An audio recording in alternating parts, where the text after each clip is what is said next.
अस्सलाम वालेकुम वरहमतुल्लाहि वबरकातुहू। प्यारे बच्चों, मैं हूँ आयशा रमला और आज आपके लिए कससुल कुरान में हम एक और स्टोरी लेकर आए हैं। और वो स्टोरी किसी और की नहीं बल्कि हमारे नबी हज़रत मोहम्मद सल्लल्लाहु अलैहि वसल्लम की स्टोरी है और उसका आज हम एक लास्ट पार्ट पढ़ेंगे। पिछले कई एपिसोड से मुसलसल हम कुछ न कुछ स्टोरी सुनते आ रहे थे उनके मतलब, उनकी पैदाइश से लेकर, उनकी हिजरत से लेके, उनके मदीना आने तक लेके, उनकी जंगों से लेके हमने तमाम अहवाल पढ़े और हर जगह पे हमने उनकी हिकमत का मुशाहिदा किया।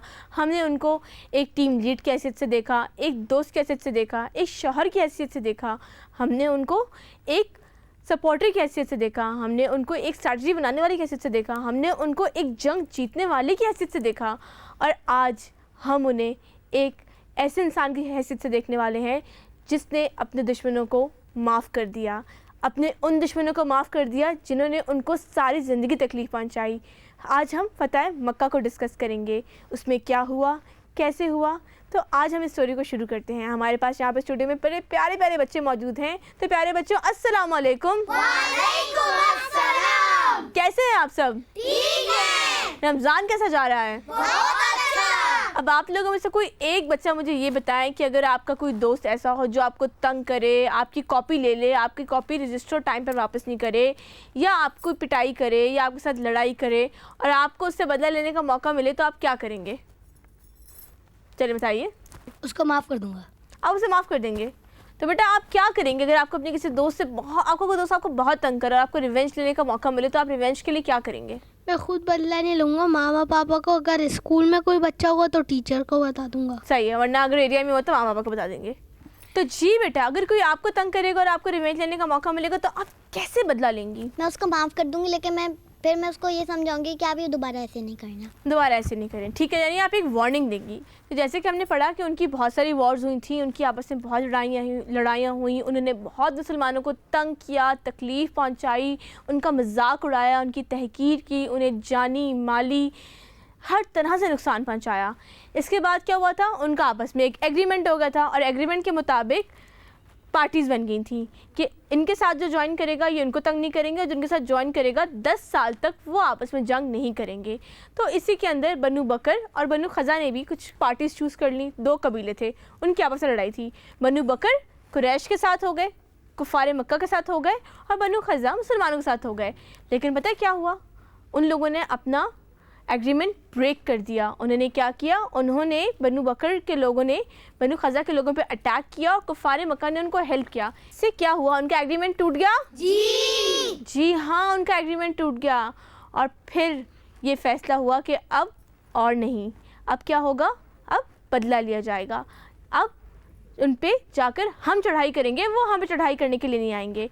आपको पता है, जैसे ही अबू सुफियान को इस बात का अंदाज़ा हुआ, अबू सुफियान उनका बहुत बड़ा सरदार था, उसने कहा कि मैं जाकर किसी तरीके से कॉन्ट्रैक्ट को रिन्यू करवा लेता हूँ। वो भागा गया। कहाँ गया? मदीना आया। मदीना आके उसने नबी अकरम सल्लल्लाहु अलैहि वसल्लम से बात की, उन्होंने उनकी बात नहीं सुनी। इसके बाद वो अबू बकर के पास गए, उन्होंने भी नहीं सुना। इसके बाद वो हज़रत उमर के पास गए। हज़रत उमर तो बहुत गुस्से वाले थे, उन्होंने तो पूरी तरह डांट दिया कि अब और नहीं होगा। इसके बाद वो हज़रत अली के पास गए, तो उन्होंने कहा कि आप एक काम करें, आप जाकर ऐलान कर दें कि वो मुआहिदा हम दोबारा बहाल करते हैं और आप चले जाएं, हो सकता है इससे कुछ फ़ायदा हो जाए। उन्होंने कहा ठीक है। आपको पता है, अबू सुफियान की एक बेटी की शादी भी नबी अकरम सल्लल्लाहु अलैहि वसल्लम से हुई थी। जब वो अपनी बेटी से मिलने उनके घर पे गए तो पता है क्या हुआ? उस बच्ची ने उनका बिस्तर उठा दिया और कहा कि आप नापाक हैं, आप बिस्तर मत बैठें। यानी कि वो अपने हस्बैंड की इतनी रिस्पेक्ट करती थी नबी अकरम सल्लल्लाहु अलैहि वसल्लम की, और वो इस्लाम को इतना दिल से मान चुकी थी कि अगर उनके वालिद भी इस्लाम के ख़िलाफ़ होंगे तो वो क्या करेंगी? उसको एक्सेप्ट नहीं करेंगी। फिर पता है क्या हुआ? फिर फतह मक्का की तैयारी हुई। फिर कहा जाता है कि मुसलमानों ने आहिस्ता आहिस्ता अपने तमाम लोगों को गैदर अप करना शुरू किया, पोजीशन देनी शुरू की, और 10,000 मुसलमानों का लश्कर फतह मक्का के लिए मदीना से निकला।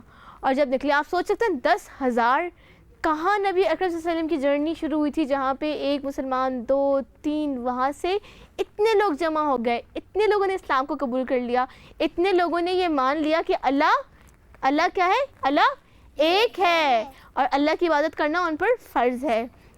फिर वो वहाँ से निकले। रास्ते के अंदर उन्हें हज़रत अब्बास मिले, वो उनके चाचा थे। وہ بھی اسلام قبول کر کے آ رہے تھے.